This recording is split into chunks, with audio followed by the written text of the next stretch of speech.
Thank you for joining us at the Roundtable. Brought to you by Community Education Arts, a nonprofit organization based in Noblesville, Indiana. I'm Alice Cavanis-Gober, President of CEArts. And I'm Sarah E. Morin, Secretary of CEArts. Let's sit down at the Roundtable.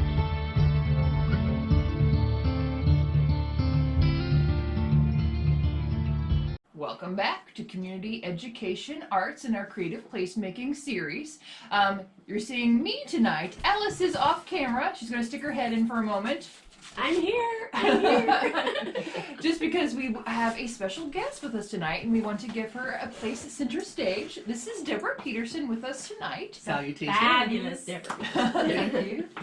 Deborah is a very, very talented poet. I know her through Poetry Society of Indiana, where she serves as president, and she has also been a key participant in our creative placemaking activities. Deborah, would you like to say anything about yourself to introduce yourself? Well, just a couple of things probably is I'm a word junkie. So poetry is my main genre, but I do travel writing, I do journaling, and then I do a lot of that Roman numeral outline kind of writing as well. So I'm not a stranger to a pen. Excellent. What we're going to be talking about tonight is an in-depth look at our particular creative placemaking projects. So that includes the Polk Street Review, and we just got done launching our 2020 book for that just a few days ago, as well as NICE, which is Noblesville, yes, thank you, Noblesville Interdisciplinary Creativity Expo.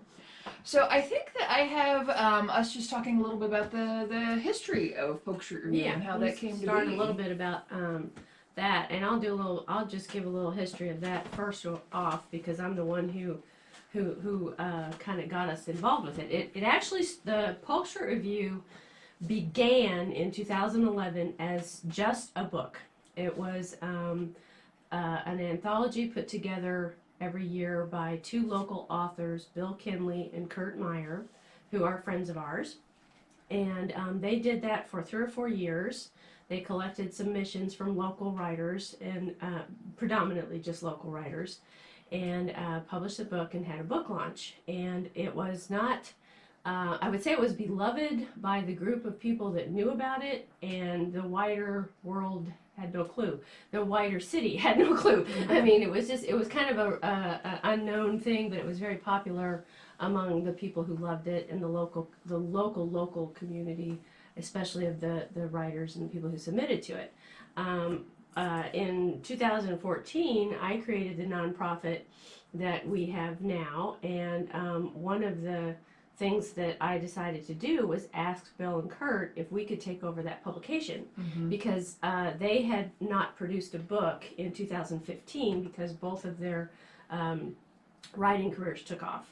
And so everybody came to the book launch and there was no book. It was just like presentation night. People read, talked out loud and read their pieces from their papers, but there was no book to buy or anything. And I thought, So I approached Bill and Kurt and I said, hey, I think this would be a great thing for this brand new nonprofit to take on, because it seems so perfect for the nonprofit. It was local driven, community driven. It was focused on Noblesville's artists, writers, and things like that. And I had some ideas to kind of expand a little and make it a little, maybe bring it to other people, not just the local community. And so they were very happy that I wanted to do that, and they said, sure, take it, please. And so we spent 2016 kind of gearing up, getting submissions. I decided that the date of December 31st would be a really great annual deadline, just easy to remember, end of the year. Send us something by the end of the year. I don't care if you send it in January for the next year, but December 31st is the deadline. And so we spent 2016 prepping for the production of the book for 2017. So 2017 was the first edition that we published. We've published one every year since then, and we've grown the project since then in significant ways. The book itself is a little different. We have awards categories. We only give out ribbons, but they're beautiful ribbons. They're lovely ribbons. Everybody loves to get them. But we have an Award of Merit award is the best in the book. We give special awards for significant things that strike our fancy each year. And then we have first, second, third and honorable mention in the 3 categories, which are prose, poetry and song lyrics, and images. So photography, art images, things like that. So we do that. We have an international connection section where we kind of took that local Noblesville focus and said, hey, let's spread this globally and see how, and the international connection section is interesting because we'll get memoirs of people who went on vacation somewhere and had a crazy drive down a mountain, or some experience in their travels or something like that. Lots of things come in for the international connection section, especially wonderful photographs for one thing. Travel photographs are amazing. We expect some travel writing from you.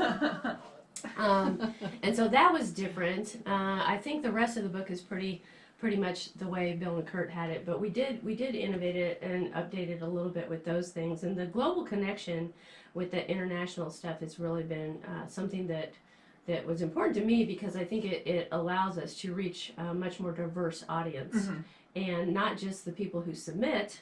For example, in the 2020 edition, I'm reaching from afar, we had pieces from as far away as Zimbabwe, which is very exciting. And in the past, we've had from France. We've had some wonderful shared experiences from far away, and that means a lot to me. I think it's important for modern communities in today's world to be open and welcoming and diverse, and Absolutely. it's challenging sometimes to reach diversity and equity in the things that you're producing in the arts. And so we want to be able to we want to have the Polk Street Review be a project that everyone is welcome to participate in, and part of that everyone is the entire world from far away. It All includes inclusive.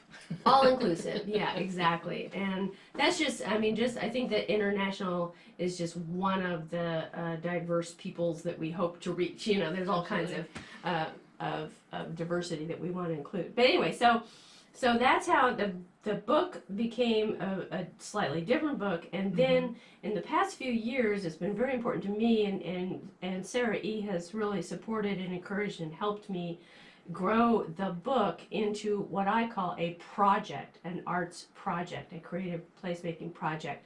We did that by first adding workshops. A few years ago, we started to host workshops leading up to that December 31st deadline. We would have workshops on songwriting and arranging, workshops on poetry, on memoir writing. Ellen Santicero from Oregon came out in June for several years in a row, and we hope to get her back next year. She came out and hosted memoir writing workshops for the Polk Street Review project. So we added workshops to encourage people who've been writing forever, people who've never really written anything before, to give it a try. And we also had arts focused workshops.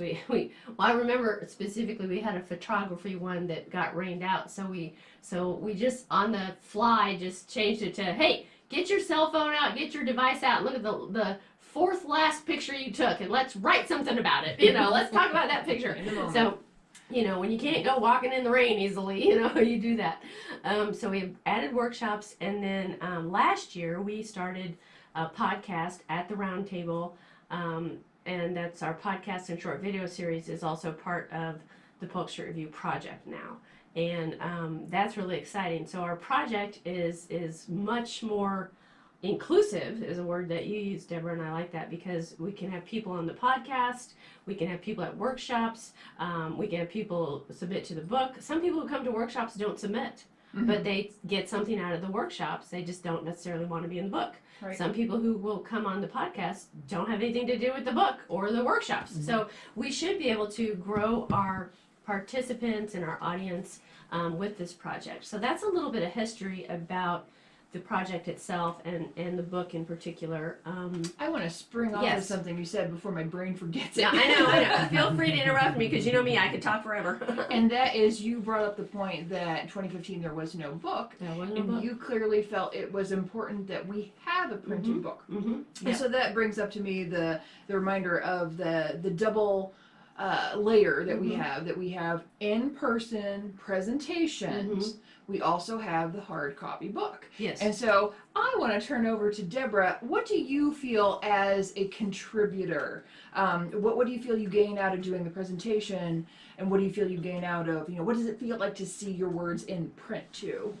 Well, I'm going to start that off with a little bit of a story. Okay. The undercurrent narrative. And as you know, I'm in the encore, creating the encore of my life right now.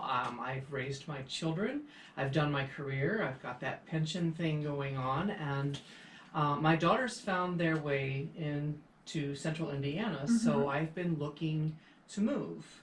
And so I started that journey and that adventure, and just wherever the car would take me is where I would go. But I kept ending up in Noblesville, and I kept wondering, what is going on there?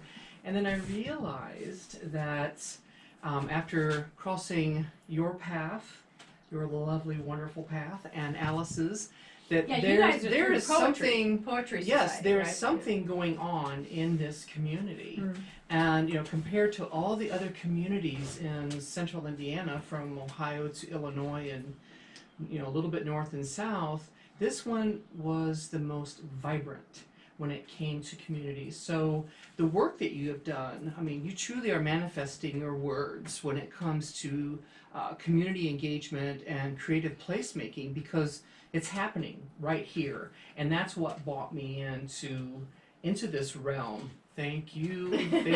I'll always be your number one fan. Thank you for being part of us. Well, and I do want to say, to kind of just say something about what Deborah just said, is that she told me before we started recording tonight that she's watched our creative placemaking episodes and listened to the podcast and watched the videos and took notes and thought about how her interactions with our projects related to the things we were talking about in our creative placemaking series. And I'm beginning to think that the entire roundtable podcast and short videos is always going to be creative placemaking, because that's what we do. And you do very well at it. It's just part of the title in a way, but it means the world to me that someone that I respect so much as an artist and writer. I call you an artist because to me writing is an art. So for the audience out there, when I say artist, I mean of any genre or medium. So it means the world to me that someone I admire so much as an artist and a soulful person feels that we're doing a good job. For just a lack of a better way to say it, it just means the world to me, because that means we're doing something right. Oh my goodness. So and sometimes those sleepless nights, you got to think, am I doing something right? So these two major projects that you've been doing, the NICE and the Polk Street Review, it's a living testimony to what is behind your words, and I bought into it lock, stock, and barrel. Thank you for doing that. I've come to as many workshops as I can, yes, you have. and just in the undercurrent narrative, I have met some of the coolest people in this town and in this area. I have met other artists from all different kinds of genre, from and then you in your workshops, with the lecturers that you've had or the presentations that you have designed, you pushed us out of our comfort zone. You pushed us off the paper. You pushed us onto canvas. I've never painted before until I came here, or listening to the music that's been composed, or just all that's going on just was and is, and it's become my new fuel. I found my tribe. That's awesome. And second to that, and I was pointing this out to Alice, is coming into a new community, I've already got my cache of people that I can rely on. All of the people who sponsored Polk Street Review, I now have my own attorney, and I have places to make copies and dental care. And you've already done the legwork for me of who continue to be the cool people that support arts in this community. And that is so important when you're trying to do projects amazing. like this. I can't emphasize that enough. I know we've done whole episodes on community engagement and finding those partnerships, but honestly, local businesses, you might not ever think that an insurance company or a law firm would support the arts, but ask in your community, knock on their door and say, hey, I've got this arts project idea, would you sponsor it? Would you support it? our ad space buys in the book are, Back to my question. yeah. What does it feel like as a contributor to have both the presentation and be able to present your work, and just having that group of people there present, but also then to see your work in print? Well, one word would have to be fulfilling, because when you're an artist, or at least when you are an artist, you seem to do the work solo. Mm-hmm. And you, whether you are a conduit or however it comes to you, it's you and the piece that's being manifested. You have the symbiosis. But in having an opportunity with NICE and with Polk Street Review, I was able to join a community and to have the feedback and to have the influences, to have the permission to think outside of where I am and to grow. It's just been very opening and, you know, like I said, fulfilling, but very opening to me as an artist and just someone who appreciates what other artists do. I mean, it just, I'm sure that there are other adjectives, and I could probably go on forever, No, but that's it's great. just, if I could say it in one word, it'd have to be, oh. That's a great word. Well, I remember the very first time you participated in one of our projects, and we didn't know you. I didn't know Sarah E. knew you from the Poetry Society of Indiana. I didn't know you, and you got up to read a poem, and I was just struck at how much poise you had doing that in front of what to you at the time was a room full of strangers, because you didn't know anyone but Sarah E. And in our experience with all the presentation events that we've had and everything, not everybody can do that. They don't have the poise to, you know, they're a little nervous, and I thought to myself at the time, I thought, this woman is going to be my friend. And I will tell you that, you know, when we have our presentation events, and we're, especially with the Polk Street Review book launch, one of the things that Sarah E. and I have to do is select presenters out of all the amazing, wonderful things that go in the book, to select presenters to in a limited time frame of about 2 hours with an intermission, so less than 2 hours of actual presentation time. That is so challenging for us, because I've always said I wish we could have an all day long festival where everybody could just get up and read and do everything, their whole entire pieces and everything. But one of the things I will say, and I probably shouldn't say this, but I'm saying it, I always want you to present. Oh, my goodness. Because I Thank you so know much. you'll just bring down the house. I It's know a it'll treat. just be awesome.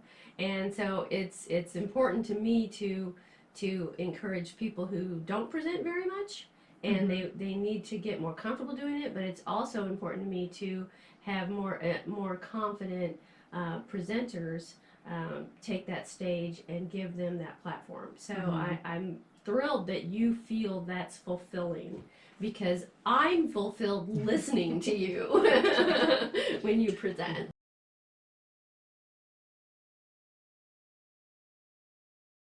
This has been At the Round Table with Alice And Sarah E. of Community Education Arts. Our nonprofit organization is based in Noblesville, Indiana. You can find us online at CEArts.org. This activity made possible in part with support from the Indiana Arts Commission and the National Endowment for the Arts, a federal agency. We'd like to thank James Weston for writing our intro music and for his technical savvy. Join us next time At the Round Table.